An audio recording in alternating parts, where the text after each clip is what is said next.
Did you know that there are many cancers that can be influenced by lifestyle factors and can even be prevented? According to the American Cancer Society, and I quote, more than 40% of cancer cases and about 45% of cancer deaths in the United States are attributed to potentially modifiable risk factors. In other words, in almost half of cancer cases and deaths, you can do something about it. What this also means is that the assumption that cancer is simply a genetic disease or is just due to bad luck, we know is not true. So today, I'm going to go through which cancers specifically can be influenced by your lifestyle, what the consequences are of these different cancers, and what you can specifically do to help prevent them. And all of this is so that overall you can improve your health. Hey there, I'm Dr. Anna.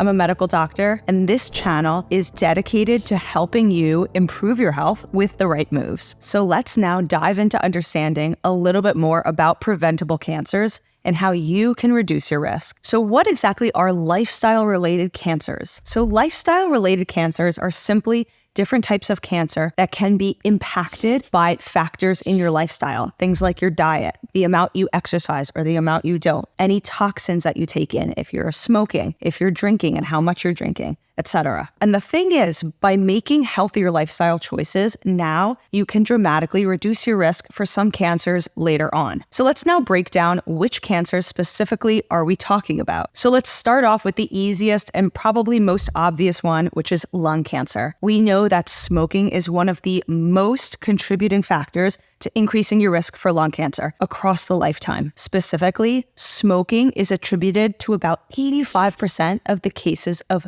lung cancer. So that does mean that there are some cases of lung cancer that are not correlated with smoking, and we do see lung cancer happen in people who are what we call never smokers. But we definitely can tell that there is a significant increase in your risk, if you are a smoker, of getting lung cancer. One of the best things that you can do if you are a smoker is to, of course, quit and to avoid secondhand smoke as much as possible to help decrease your risk. Now let's move on to one of the other more clear ones, which is colorectal cancer. In other words, colon cancer. So research has been pretty clear for a while now that colon cancer is linked to diets with certain attributable factors, like a diet high in processed red meat, things like hot dogs, bacon, burgers, etc., and also a low amount of fiber. Fiber being that bulk component in food that we mostly find in produce, whole grains, legumes like beans or lentils, nuts and seeds. You get the point. Now, that's not to say that all cases of colon cancer are linked to these factors, but it is true that if you have a diet high in processed red meat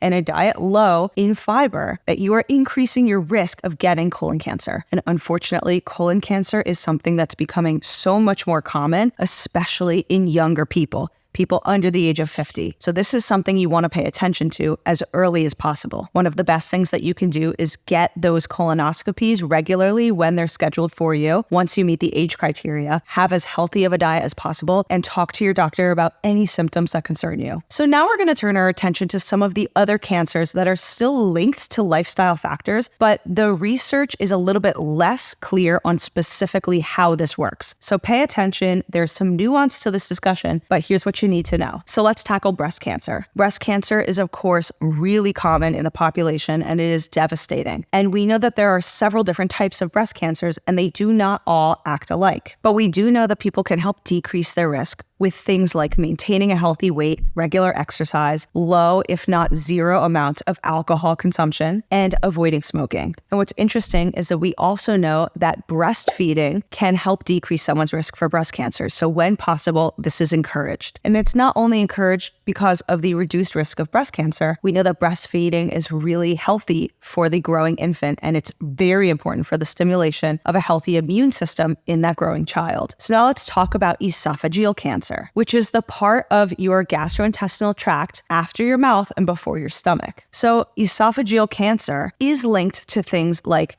heavy alcohol use, smoking, and chronic gastroesophageal reflux. So that heartburn that people can feel, if that's going on for too long and it's not well regulated or managed, it actually is in and of itself a risk factor for cancer. So of course, the best thing to do is to quit smoking, to drink less alcohol, if not zero amounts of alcohol, and get that reflux managed. Talk to your doctor about any symptoms that you're concerned about. So now let's move on to some less common cancers. The next one is head and neck cancers. And these are cancers that are found in all of the different small structures anywhere from the neck up. They are treated by head and neck specialists, otherwise known as ear, nose, and throat specialists, or even neurologists, depending on where a cancer can arise. And these types of cancers are linked to excessive alcohol use and smoking. So again, not a surprise that one of the best things you can do to reduce your risk of head and neck cancer is to avoid smoking and avoid drinking alcohol in excess. So now let's talk about liver cancer. Liver cancer is something that usually develops over a long period of time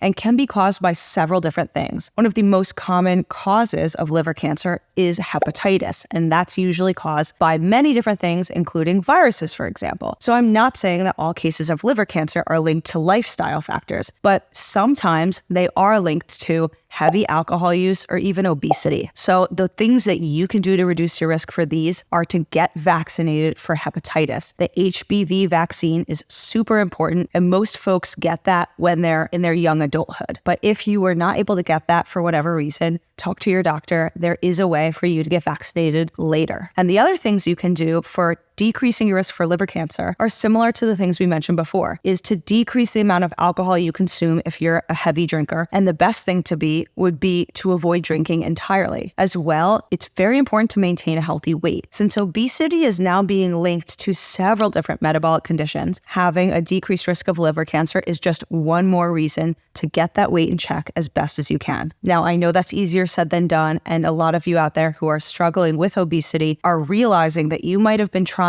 things for years and you're still struggling. That's why I encourage all of you to get professional help. There are solutions for your struggles. So now let's move on to kidney cancer. Now, kidney cancer, like a lot of other cancers on our list, is linked to smoking. So one of the things you can do is to stop smoking if you're already a smoker, or to never start. But as well, kidney cancer is linked to obesity and high blood pressure. So again, getting that metabolic health in check, trying to regulate your weight and get active, staying physically fit throughout your life is one of the best things you can do to help decrease your risk of kidney cancer, but also for many other types of cancer. Now, stomach cancer is the next cancer on our list, and this one has been linked in research to diets that are very high in salt and smoked foods. And another thing that has been linked to gastric cancer is an H. pylori infection. Reducing the intake of these very salty, smoked, processed foods can be a really good way to decrease your risk for stomach cancer. As well, to get any gastritis treated as soon as possible, because you don't want an infection to go on unchecked for too long and then cause a much bigger problem down the road. The next cancer on our list is pancreatic cancer. And this can be one of the most devastating types of cancers because it's infamous for coming on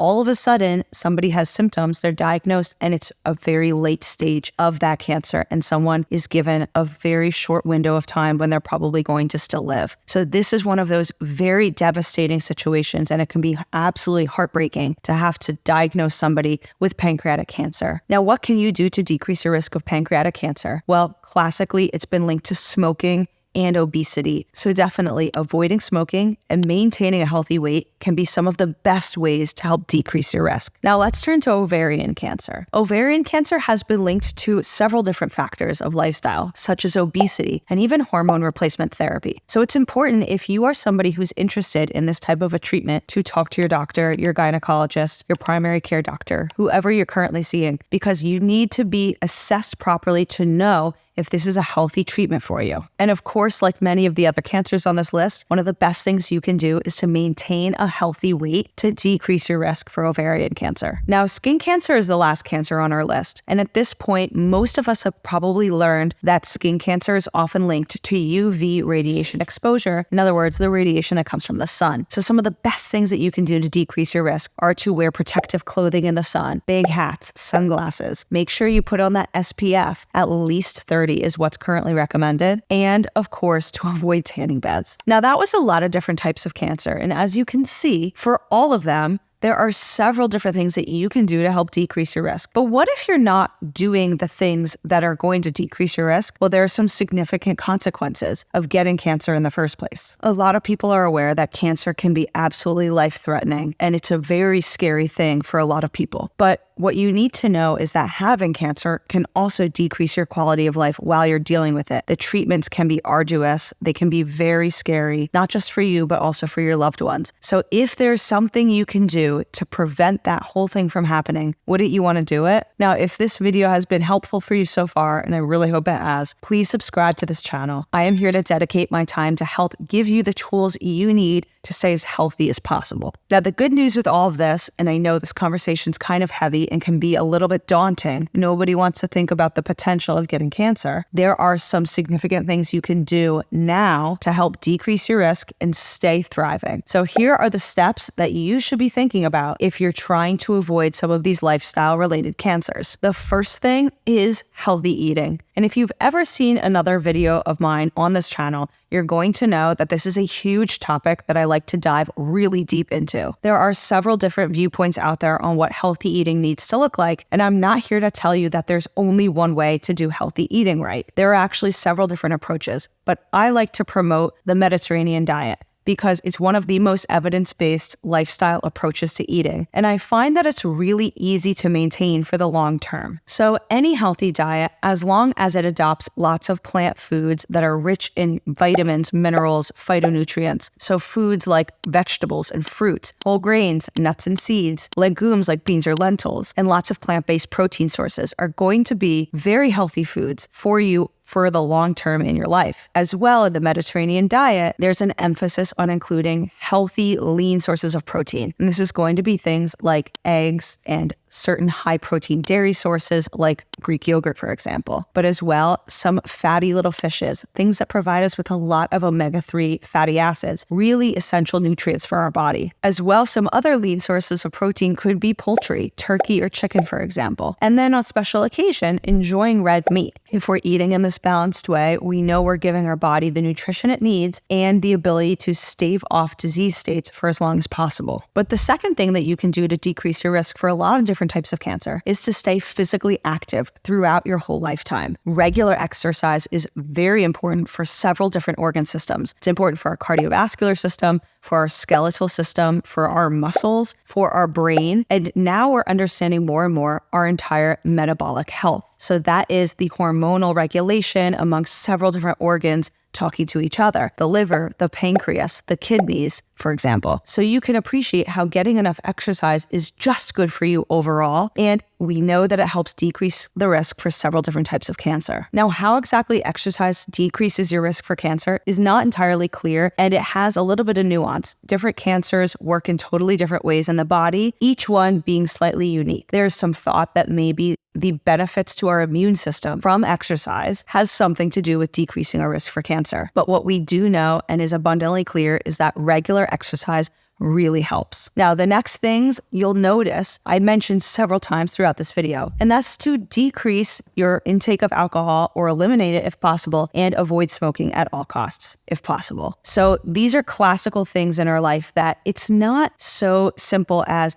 one drink or one cigarette is going to cause a full-blown disease state. It's more this chronic behavior over many years or decades that's going to lead to the disease states coming up later on in life. Now, quitting smoking, if you're already a smoker, is easier said than done. That's why I encourage any of you, if you're struggling, please talk to your doctor about how you can quit. It might absolutely save your life. And then you'll also notice that I mentioned several times throughout this video the importance of maintaining a healthy weight. We are learning more and more every single day of the impacts of overweight and obesity on so many different aspects of our health. And unfortunately, increasing our risk for several types of cancer is one of the things linked to obesity. So if you are somebody who is interested in tackling your health head on now and you're wanting to lose weight, I cannot encourage you enough to talk to a healthcare provider or at least a friend or a family member to start getting the support you need. So the last thing on my list of how you can prevent cancer is something that most people don't really think about, but it's to get regular checkups and screenings. This is actually one of the most important things when it comes to reducing risk for cancer, because what's true of almost all cases of cancer of any variety, early detection is key to eliminating them if possible and putting yourself into remission or avoiding their spread, causing a much harder treatment plan down the road. So make sure you're scheduling yourself for all the screenings you need for skin checks, colonoscopies, cervical cancer screenings like pap smears, and and things like mammograms. To the best of the ability of the healthcare community, early detection of cancer helps everybody. It's better for the patients, it's better for the treatment protocols and the plans, it's better for everyone. So please do your part by getting yourself screened and checked up. Now, at this point in the video, I want to ask, what things are you doing to help decrease your risk for cancer? Are they any of the things that we talked about in this video? Are you doing your best to maintain a healthy weight? Are you engaging in exercise? Are you trying to eat well? Are you getting those health screenings? And which things are hardest for you? I can almost guarantee that your experience is probably mirrored by at least one other person out there. And we are a community of healthy people, and we want to support each other to live as healthfully as possible and improve our health for the long term. So make sure to support each other, write those comments, and I do read all of them. If this video has been helpful for you so far, please like it and consider sharing it with somebody you truly care about. Giving people the tools they need to be as healthy as possible is my primary goal with this channel. And for more in-depth information about lots of things you can do to boost your health now, I have tons of videos on this channel, so make sure to check out those videos for practical tips, how-tos, and a lot of fun material. I'll see you over there.